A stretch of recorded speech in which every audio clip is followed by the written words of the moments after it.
Hello students, welcome to Awadh education. I hope कि आप well and good होंगे, साथ में ही आप इंजॉय भी कर रहे होंगे। बस बात करें इस क्लास की, तो इस क्लास से हम स्टार्ट करेंगे हम आपका बीकॉम सेम 6 कॉरपोरेट अकाउंटिंग 2, जिसके अंदर यूनिट नंबर 1 है आपका वैल्यूएशन ऑफ गुडविल। तो चलिए बिना टाइम वेस्ट किए हुए इस क्लास को शुरू करते हैं। ये रहा आपकी screen per unit number 1, valuation of goodwill, जिसका वेटेज 25% है, क्योंकि सिंगल यूनिट में ये सिंगल ही चैप्टर है, सिंपल। और सभी यूनिट का वेटेज कितना है? 25% है। सिलेबस की बात करें तो हम डिस्कस कर चुके थे, फिर भी यहाँ कुछ पॉइंट दिए हैं तो देख लेते हैं। नंबर 1 इंट्रोडक्शन है। नंबर 2 डेफिनेशन ऑफ गुडविल है। Number 3 goodwill in accounting standards. Number 4 factor affecting value of goodwill. Most IMP है ये, मोस्ट आईएमपी, सिंपल। एग्जाम के व्यू पॉइंट से थियरी में ये मोस्ट आईएमपी पॉइंट है। पॉइंट नंबर 5 है when valuation is necessary. Missing है कुछ, पूरा लिखना चाहिए था इन्हें। When valuation of goodwill is necessary ऐसा होना चाहिए, बट कोई बात नहीं है, हमें समझ जाना चाहिए। पॉइंट नंबर 6 है रिकॉर्डिंग गुडविल। कहाँ कहाँ हम रिकॉर्ड करते हैं, आई होप कि आपको थोड़ा बहुत तो पता होगा ही, कुछ होगा उसको हम स्टडी कर लेंगे। एंड ये मेथड्स है, मेथड्स ऑफ वैल्यूइंग गुडविल, जो कि मोस्ट आईएमपी है। क्यों मोस्ट आईएमपी है? क्योंकि यहाँ से आपको सम्स देखने को मिलेंगे, सम्स यानी वही आपके प्रॉब्लम्स। बहुत सारे मेथड दे रखे हैं तो इसको स्टडी कर लेंगे हम। 3 है। Number 1 arbitrary assessment. Number 2 valuation based on turnover.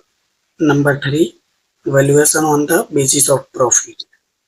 अब उसके अंदर ए है सिंपल प्रॉफिट मेथड, जो कि कुछ मेथड दे रखे हैं, ये 1 2 3 4 को भी स्टडी करेंगे। नंबर बी है सुपर प्रॉफिट मेथड, इसके अंदर भी 1 2 3 4 पॉइंट दे रखे, उसको भी हम स्टडी करेंगे। एंड लास्ट में है आपका पॉइंट नंबर 8 प्रैक्टिकल यानी एक्सरसाइज, जो कि यहाँ हम सम्स कैलकुलेट करेंगे, सिंपल। तो इस क्लास में हम 1 to 6 पॉइंट, जो कि थियरी के है, आपको थियरी है आपकी, उसको अच्छे से कवर करेंगे। पॉइंट नंबर 7 जो है वो मेथड है, यानी वहां से हम इसको नेक्स्ट क्लास से कवर करेंगे, सिंपल। पहले ही बता देता हूँ इस क्लास में कितना कवर करना है हमें। पॉइंट नंबर 1 to 6 हमें कवर करना है। अब वीडियो चाहे 40 मिनट्स की हो, 50 मिनट्स की हो या 1 आवर की हो, उससे कोई मतलब नहीं है, अच्छे से समझेंगे। लेकिन एक क्लास के अंदर ये थियरी हमें कवर करनी है। क्यों? क्योंकि फिर ज़्यादा डिले हम नहीं करेंगे, ज़्यादा लेक्चर भी नहीं बनाएंगे। चलिए स्टार्ट करते हैं इंट्रोडक्शन से। ये रहा इंट्रोडक्शन। अगर मैं आपसे पूछूं कि गुडविल क्या होता है, तो आई होप कि इसका तो मीनिंग आपको पता ही होगा।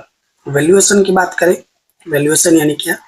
वैल्यूएशन यानी एक प्रकार से कहे तो कैलकुलेशन, राइट? किसी चीज की कैलकुलेट करना, उसको रिकैलकुलेट करना, ऐसा भी कह सकते हैं। तो इसी चीज को आपको कैलकुलेट करना है। तो सबसे पहले गुडविल मतलब क्या? तो कोई कहेगा प्रेस्टीज, बिल्कुल सही है। कोई कहेगा कि एक प्रकार से मोनोपोली, बिल्कुल सही है। मतलब गुडविल है अपने आप में एक बिग टर्म है, इसको हम अंडरस्टैंड करेंगे इजी पॉइंट में या इजी वे में। चलिए शुरू करते हैं। Goodwill is the value of Prestige of the business. Simple, जैसे मैंने कहा कि गुडविल क्या है? एक वैल्यू ऑफ प्रेस्टीज है। It is intangible assets and yet it can be realized some price if sold। ये आपकी intangible assets है, मतलब जिसको आप छू नहीं सकते हो लेकिन महसूस कर सकते हो, और जब आप इसको बेचोगे तो उसके बदले में आपको जरूर कुछ मिलेगा। वो कैसे, आगे हम जरूर समझेंगे।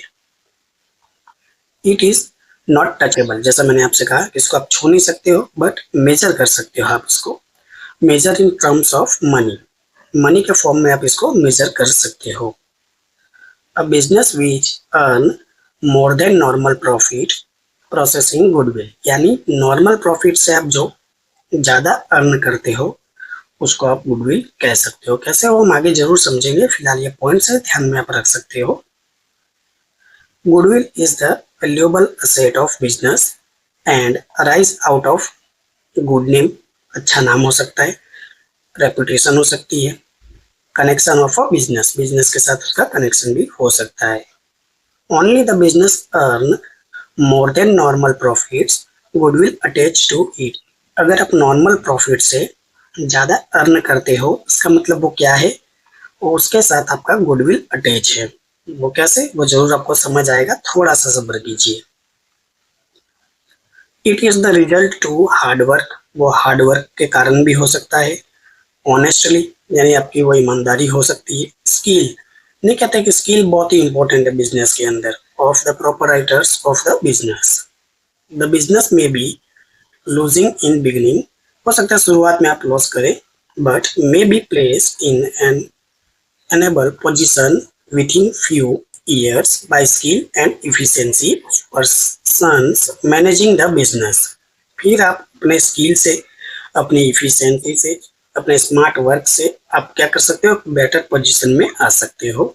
इन such circumstances when new partner is to be admitted to a firm, जब आप फर्म के अंदर एक नए पार्टनर को क्या करते हो, ऐड करते हो, ही इज आस्क्ड टू पे for the benefit that he is going to receive in the form of continuous super profits। When profitable business is sold, जब आप profitable business को क्या करते हो, sold करते हो, the vendor expects the purchaser to pay something more than net assets of business for the benefit that will be received in future। तो वो जो बेनिफिट होगा वो फ्यूचर में क्या होगा, उसको रिसीव होगा, उसी को आप क्या गुडविल भी कह सकते हो। अब यहाँ गुडविल की एक क्या है, फॉर्मूला है, जो कि किसके व्यू पॉइंट से है, अमालगमेशन मर्जर के व्यू पॉइंट से है। ये purchase consideration minus fair value of net asset, तो आपको क्या मिलेगा, गुडविल होगा। वैसे यूनिट नंबर 3 है आपका अमालगमेशन, तो उसके अंदर भी एक गुडविल का पॉइंट आपको वापस पढ़ने को आएगा, तो ये वहां भी इंपॉर्टेंट हो जाएगा। Such payment is for the value of goodwill that attach to business, तो बिजनेस के साथ क्या है, अटैच है वैल्यू ऑफ बिजनेस। कोई दिक्कत की बात नहीं है, उसको हम देख लेंगे। तो आपका इंट्रोडक्शन था, काफी आसान था, मुझे नहीं लगता है कि ज्यादा परेशानी हुई होगी आपको। अब बात करते हैं डेफिनेशन की।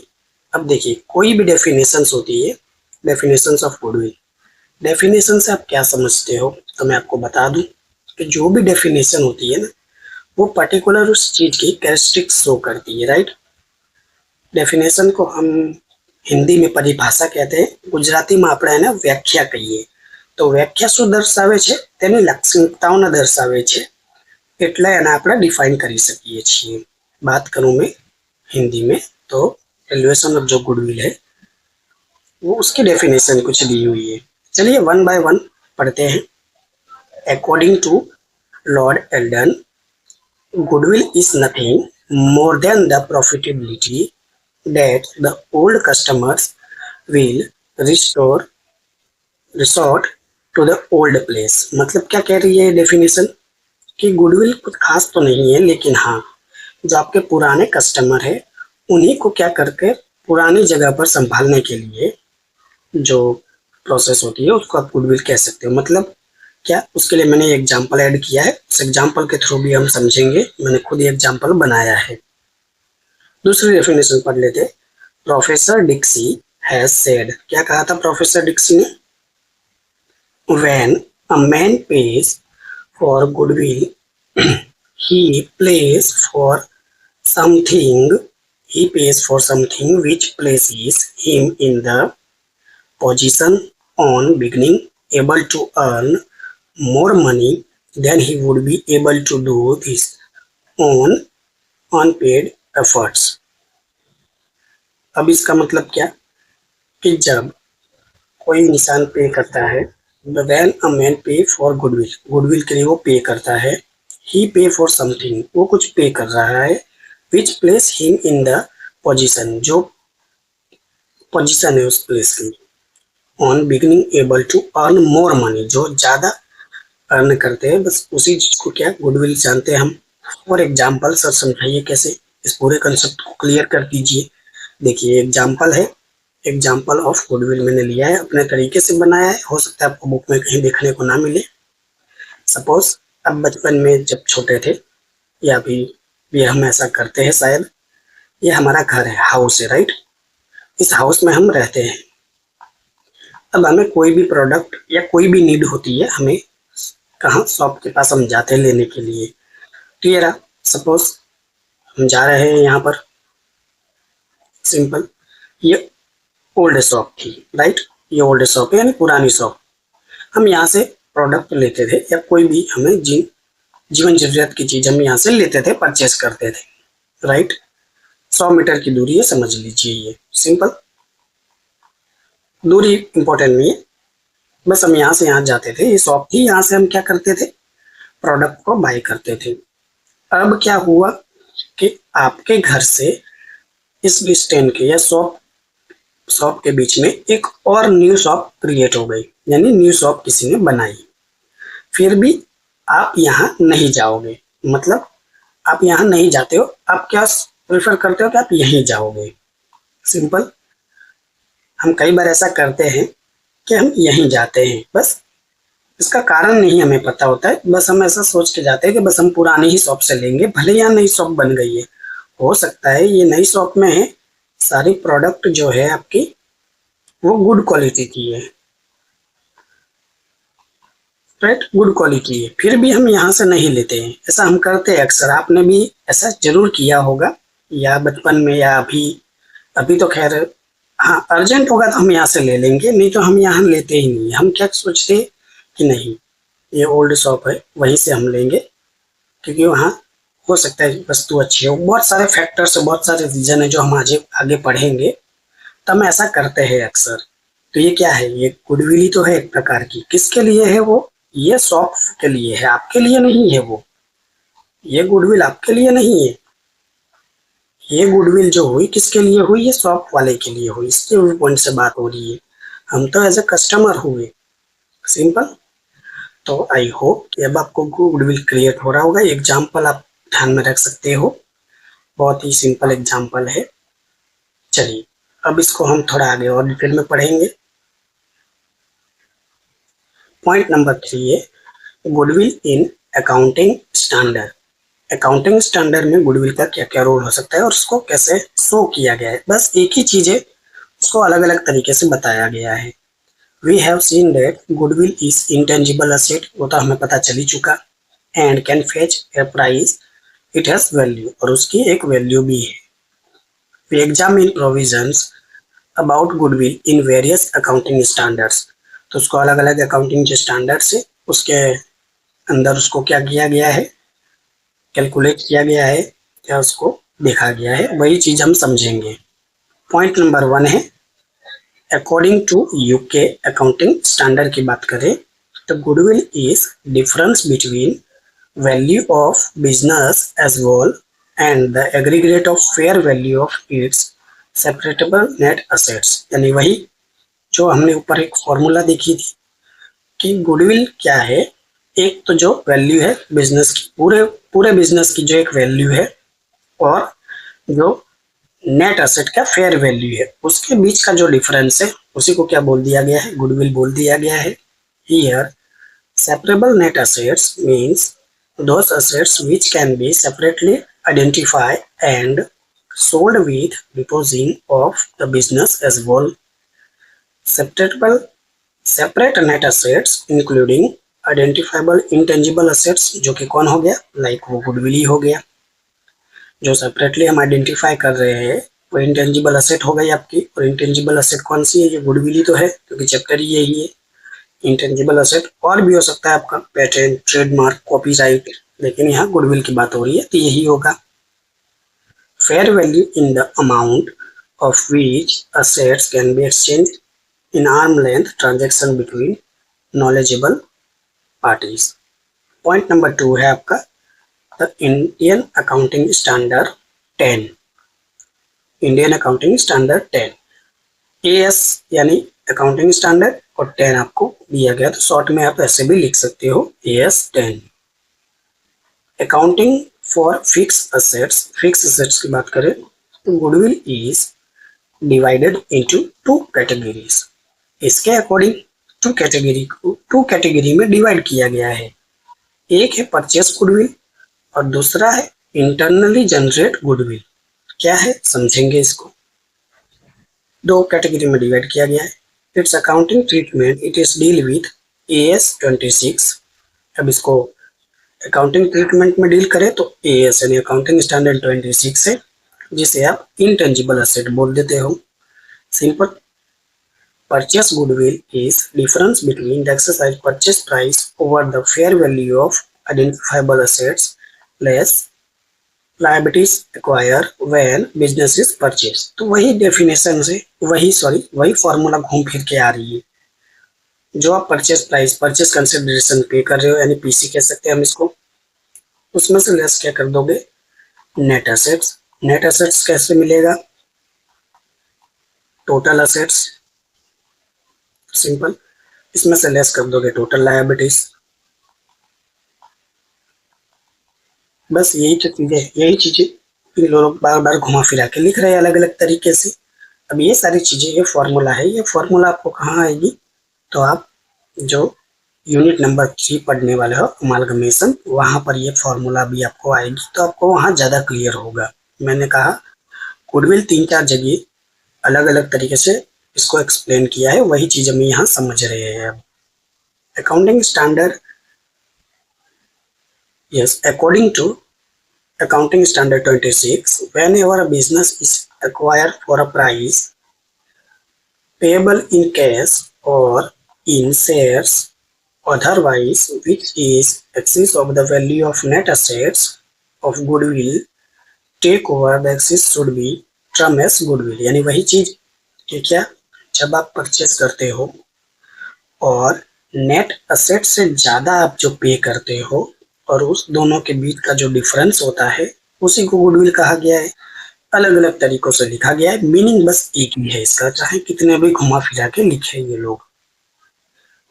This goodwill record in the books of account and written off during its useful life either to profit and loss account और टू सम फ्री रिजर्व। इसको क्या, या तो हम इसको रिटर्न ऑफ कर देते हैं पूरे लाइफ ड्यूरिंग, या फिर आप इसको पीएल अकाउंट में लिख देते हो, या फिर कुछ सम रिजर्व में आप इसको रखते हो। इट में also written of against reserve immediately on acquisition. तो एक्विजिशन जब आप करते हो तब आप इसको क्या लेस भी कर देते हो। ये आप कहाँ सीखोगे, ये आप अमालगमेशन में सीखोगे। सिंपल। फिलहाल थोड़े थोड़े पॉइंट्स है वो मैंने ऐड किए हैं जिससे आपको क्लियर हो जाए। It may be retained in the accounting identifiable unless permanently reduced in the value of visible. It may be charged an expensive against profit in the period when it is acquired। कुछ खास नहीं है।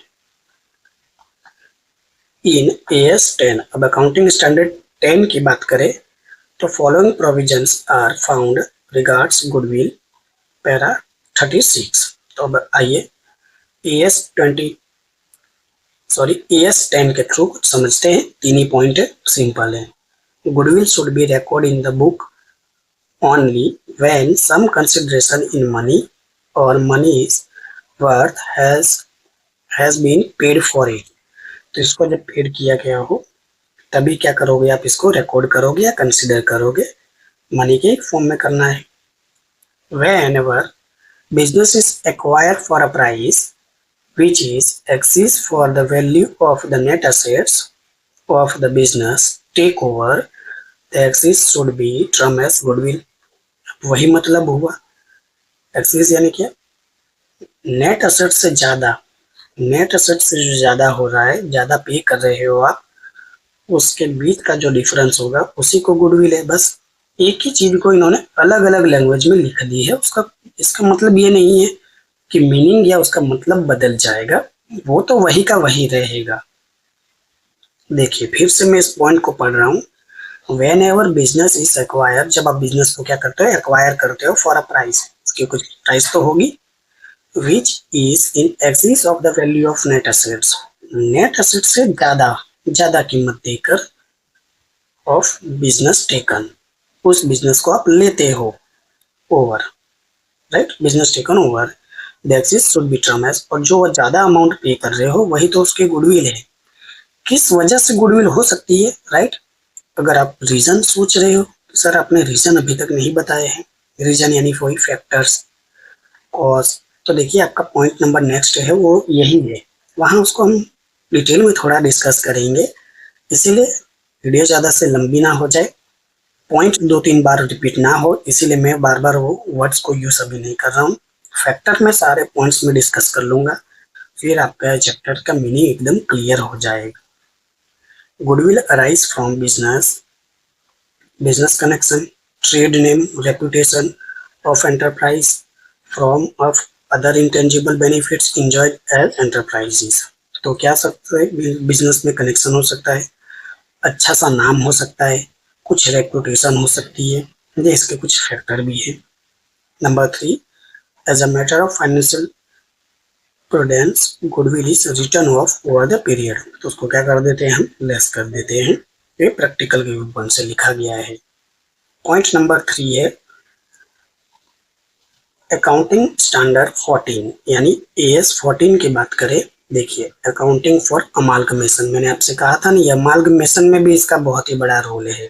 फिलहाल तो इसको हम यहाँ नहीं डिस्कस करेंगे, सिंपल क्यों, क्योंकि यूनिट नंबर जो 3 है आपका, यस मैं सही कह रहा हूँ, यूनिट नंबर 3 आपका अमालगमेशन ही है, तो वहाँ ये पूरा का पूरा हम डिस्कस करेंगे। फिलहाल इसको मैंने यहाँ लिख दिया था, लिखा हुआ है, उससे कोई दिक्कत नहीं है। अब पढ़ना चाहो तो ये 6 पॉइंट है, आप अपने एंड से पढ़ लेना। मैं यहाँ फिलहाल इसको डिस्कस नहीं करूंगा, क्यों, क्योंकि अमालगमेशन जब यूनिट नंबर 3 पढ़ेंगे तो वापिस इसको हम डिस्कस करेंगे, वहां से भी आप रिकॉल अच्छे से कर सकते हो, तो फिलहाल मैं इसको स्किप कर रहा हूँ।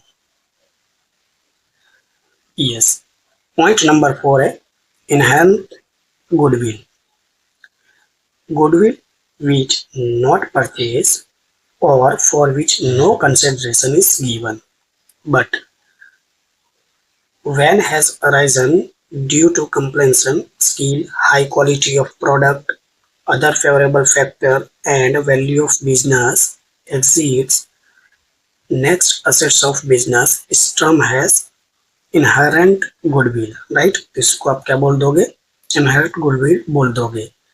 परचेस नहीं किया है, कोई कंसिडरेशन नहीं है, लेकिन आप क्या कर रहे हो, due to competitions, skill, high quality of product और अदर कोई फैक्टर हो सकता है।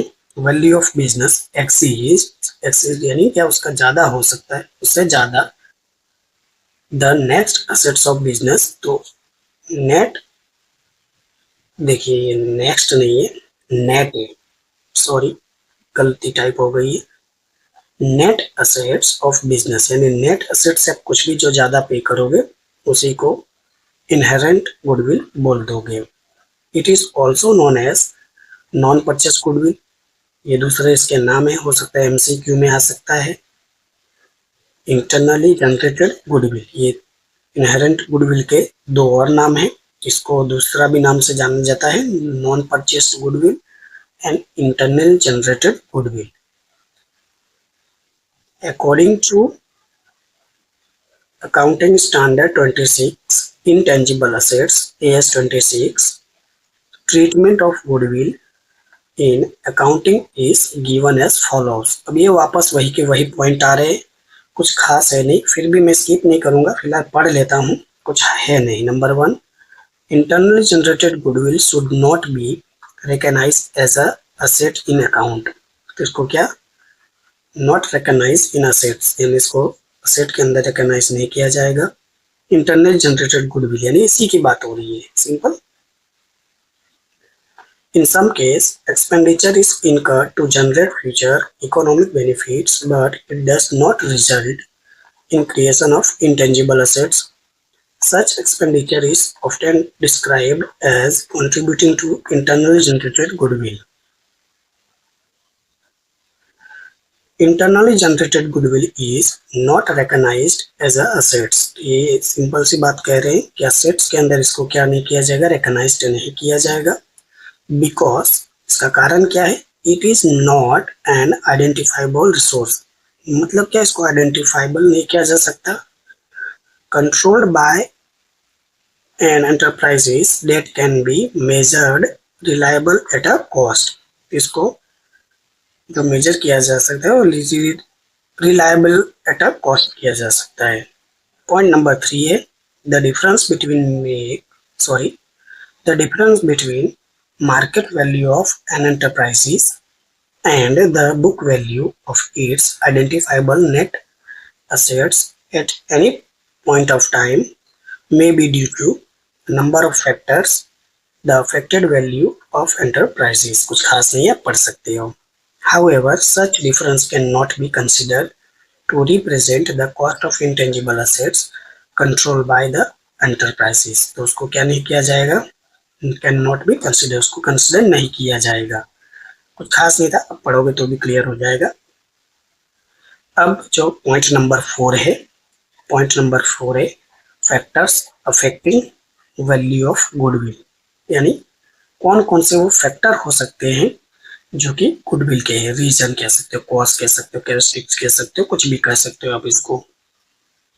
The following factors must be consider in arriving at the future expectations of profits. तो बहुत सारे फैक्टर्स है इसके, आइए इसको पढ़ते हैं। नंबर 1 है लोकेशन, लोकेशन ऑफ बिजनेस। जैसे मैंने आपको वो याद कीजिए, मैंने आपको एक एग्जांपल में पिक्चर बताया था कि लोकेशन भी एक इम्पोर्टेंट हो जाता है गुडविल को क्या करने में, क्रिएट करने में, इंक्रीज करने में।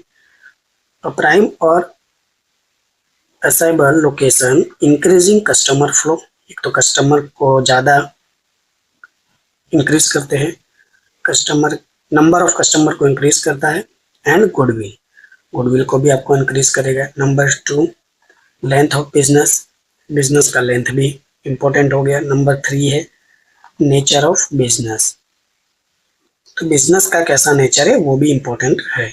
Business is with stable demand, आपका डिमांड स्टेबल होना चाहिए।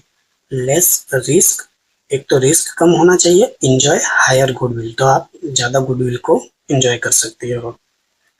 नंबर 4 पर्सनल स्किल, आप अपने पर्सनल स्किल से भी गुडविल को क्रिएट कर सकते हो, जैसे owners special skills, expectations, reputations and harsh goodwill, बहुत सारे इसके रीजन है जो पर्सनल स्किल से भी आप क्रिएट कर सकते हो। पॉइंट नंबर 5 है कंडीशन ऑफ बिजनेस, तो बिजनेस का कंडीशन कैसा है उससे भी आप गुडविल को क्रिएट कर सकते हो। कैसे, favourable business environment boost profit, जबकि फेवरेबल एनवायरनमेंट होगा तो आप क्या कर सकते हो, प्रॉफिट के अंदर बूस्ट कर सकते हो और गुडविल को भी क्रिएट कर सकते हो। Proportions of profit, higher and consistent profit increasing the value of goodwill. Number 7 patent and trademark, patent and trademark से भी हो सकता है। Exclusive rights make product unique and raise goodwill, आप यूनिक प्रोडक्ट को क्या कर सकते हो, बना सकते हो, जिससे आप क्या कर सकते हो, आप अपनी खुद की गुडविल क्रिएट कर सकते हो। Point number 8 condition of property and terms of purchase, better property conditions and favourable term increasing goodwill. तो सिंपल सी बात है, अगर प्रॉपर्टी की कंडीशन अच्छी है और फेवरेबल है टर्म्स, तो भी आप गुडविल को क्या कर सकते हो, इंक्रीज कर सकते हो। Point number 9 requirement of capital, अब देखिए यह पॉइंट समझने जैसा है। बिजनेस नीड्स लेस कैपिटल, अब देखिए लेस कैपिटल की रिक्वायरमेंट होगी तो आप क्या गुडविल क्रिएट कर सकते हो, सिंपल सी बात है। पॉइंट नंबर 10 गवर्नमेंट रेस्ट्रिक्शंस, या तो कम होने चाहिए या बिल्कुल ना के बराबर होना चाहिए। Few restrictions help smoother operations and increasing goodwill, मतलब समझ रहे हो ना, नेगेटिव पॉइंट को हटाकर पॉजिटिव पॉइंट को ऐड करना, बस वही आपका गुडविल है। पॉइंट नंबर 11 मोनोपोली कंडीशन, अगर मोनोपोली कंडीशन है, कैसे, या तो मार्केट में आपकी मोनोपोली है या लिमिटेड कॉम्पिटिशन से, तो भी आपके गुडविल को क्या कर सकते हो, बूस्ट कर सकते हो, आप इंक्रीज कर सकते हो, कोई कॉम्पिटिटर ना हो तो। पॉइंट नंबर 12 है टाइप्स ऑफ कस्टमर, कस्टमर के टाइप्स कैसे हो सकते हैं, जैसे लॉयल कस्टमर, जैसे हमने नहीं बताया एग्जाम्पल में, याद कीजिए, आपको याद आ रहा होगा वो पिक्चर कि एक नई शॉप 100 मीटर पे है सॉरी पुरानी शॉप, फिर भी हम वहीं जाते हैं, लेकिन नई शॉप बनने के बावजूद भी हम नई शॉप पे नहीं जाते, पुरानी शॉप पे ही जाते हैं। उसके एज अ कस्टमर, हम as a customer view point loyal हो सकते हैं, रेगुलर हो सकते हैं, या फिर क्वालिटी कस्टमर भी हो सकते हैं, जो कि क्या होगा, इंक्रीजिंग होगा बिजनेस गुडविल का। एंड पॉइंट नंबर 13 है, जो रह गया उसको हम अदर फैक्टर्स कहेंगे, चाहे वो मार्केट ट्रेंड हो, ब्रांड वैल्यू हो, ब्रांडेड वैल्यू हो, या competitive advantages also affect goodwill, also affect goodwill. तो देखिए इतने सारे रीजंस फैक्टर्स है। ये थियरी एग्जाम के व्यू पॉइंट से भी बहुत इंपॉर्टेंट हो सकती है, मैंने बहुत ही इजी लैंग्वेज में लिखी है। 13 पॉइंट है, मैंने बहुत ही इजी लैंग्वेज में लिखी है। अगर आप इतना भी लिखते हो, अगर ये 10 मार्क्स में भी आए फिर भी इनफ है।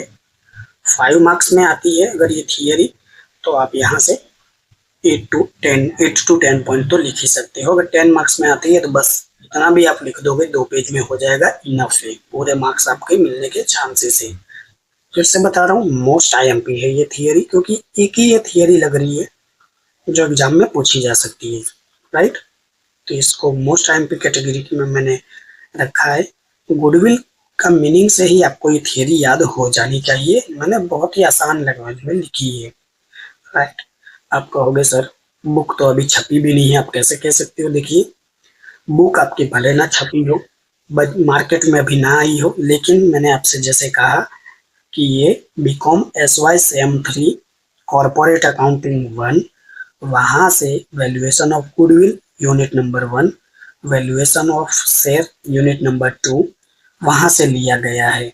सो हमारे पास मटेरियल में मीन्स हमारे पास यानी मेरे पास मटेरियल अवेलेबल है, तो मैं आपको यहाँ पढ़ा रहा हूँ। चलिए आगे बढ़ते हैं। पॉइंट नंबर 5 है, when valuation of goodwill is necessary. अब क्यों हमें वैल्यूएशन करना पड़ता है गुडविल का, क्यों जरूरी है, वाई नेसेसरी, वाई नहीं व्हेन यानी कब, वैल्यूएशन ऑफ गुडविल। तो यही पॉइंट है, बहुत सारे कारण हो सकते हैं, बहुत बहुत टाइम, बहुत ऐसी जगह हो सकती है जहां हमें इसको कैलकुलेट करना पड़ सकता है। Generally it become necessary of to valuation of goodwill is following circumstances. Number 1, when business conducted a sole proprietor is to be sold। जब सोल प्रोपराइटर है जो क्या करता है, बिजनेस को सोल्ड करता है, तब आपको क्या वैल्यूएशन ऑफ गुडविल यानी उसको कैलकुलेट करना पड़ता है। Number 2, in case of partnership, partnership को उसके अंदर कौन कौन से केस हो सकते हैं। अब ये देखिए ऑलरेडी आप पढ़ के आए हो, राइट। गुडविल को अगर हम हिंदी में कहें तो ख्याति कहते हैं, राइट। અને આપણે ગુજરાતીમાં કહીએ તો ગુડવિલ એટલે શું કે પાઘડી, રાઈટ। પાઘડીની આપણે ગણતરી શા માટે કરવી પડે, તેના શું કારણો હોઈ શકે છે, तो इसी चीज की बात हो रही है कि कब कब हम देख सकते हैं। तो आप जब 12th में होंगे तो आपका जरूर ये चैप्टर आया ही होगा गुडविल का। तो when new partner is admitted into the firm, जब आप नए पार्टनर को ऐड करते हो फर्म के अंदर। व्हेन पार्टनर रिटायर्स और डाइस, जब आपके जब आपके पार्टनर रिटायर हो जाते हैं या फिर मृत्यु हो जाती है, तब आपको कैलकुलेट करना पड़ता है। When firm is dissolve and business is sold, तब भी आपको क्या करना पड़ता है, डिसॉल्व यानी विसर्जन कह सकते हैं, राइट। और बिजनेस एंड सोल्ड यानी जब आपने बिजनेस को पूरा सोल्ड कर दिया। When profit sharing ratio of partner is change, जब आप प्रॉफिट शेयरिंग रेशियो भी आप चेंज करते हो तब भी आप इसको कैलकुलेट करते हो।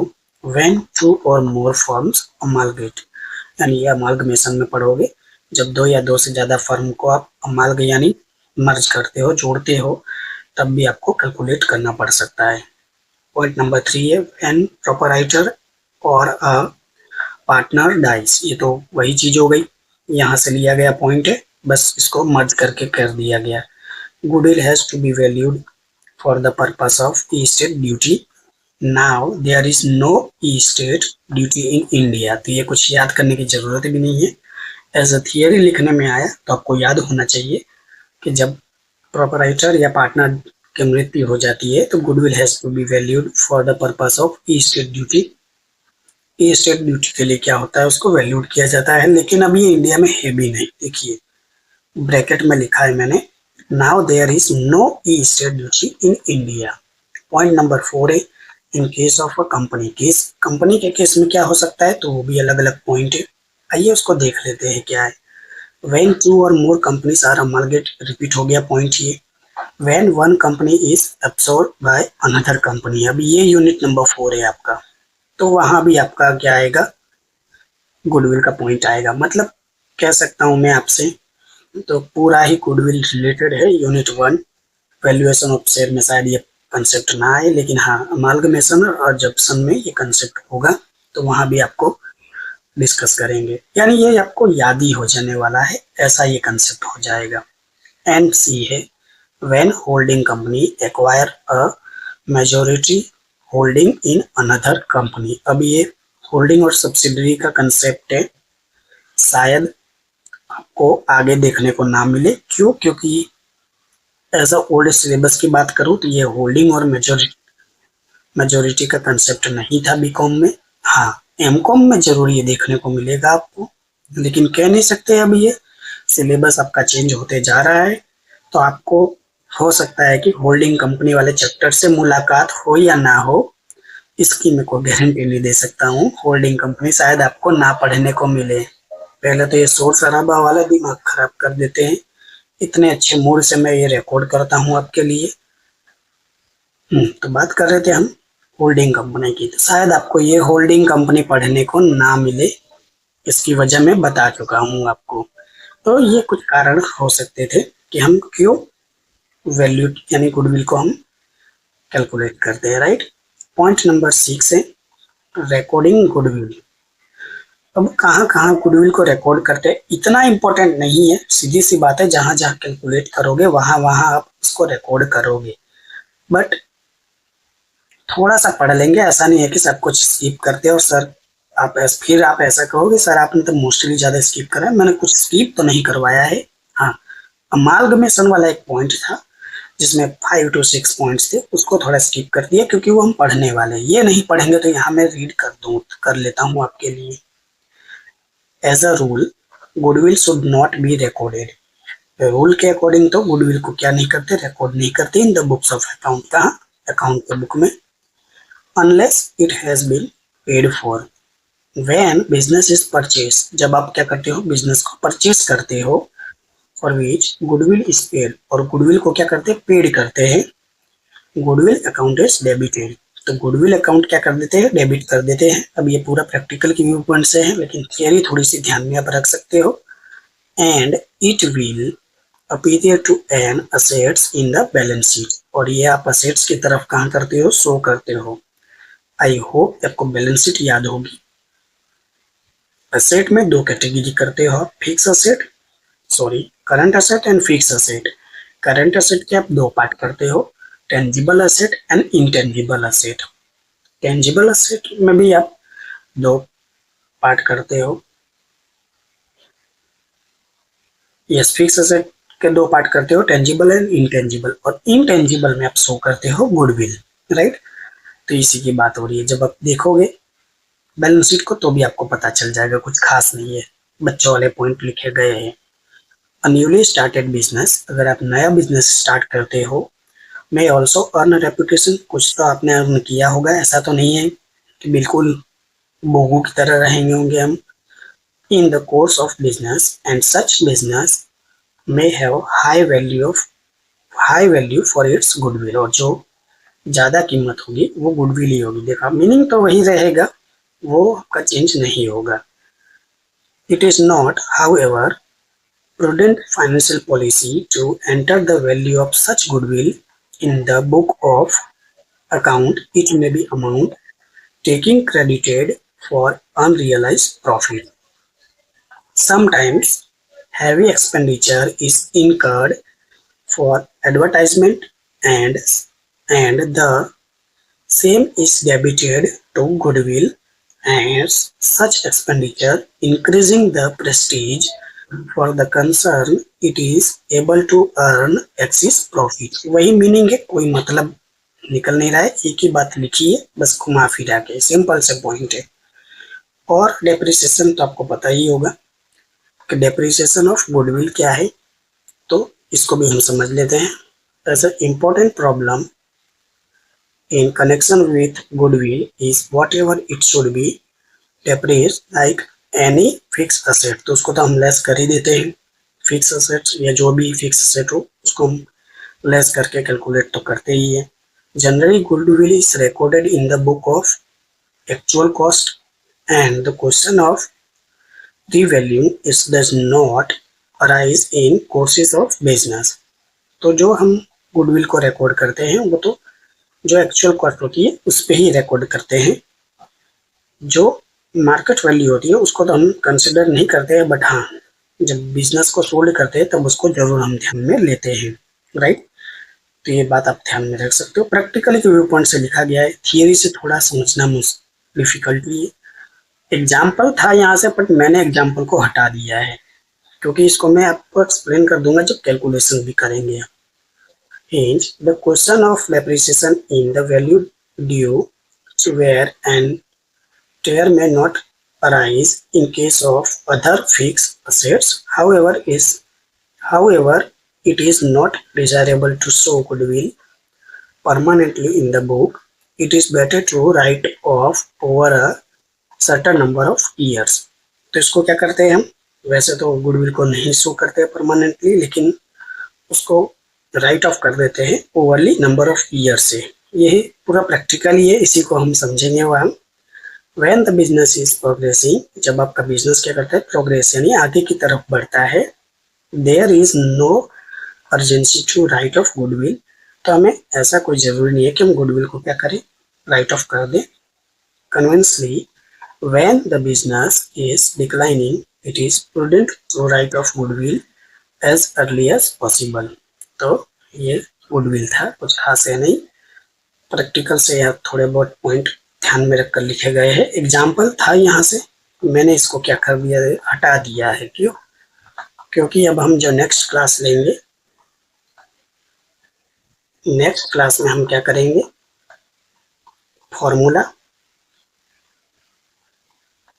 फॉर्मूला विथ सम, और वहाँ अच्छे से आप चीज़ों को समझ पाओगे।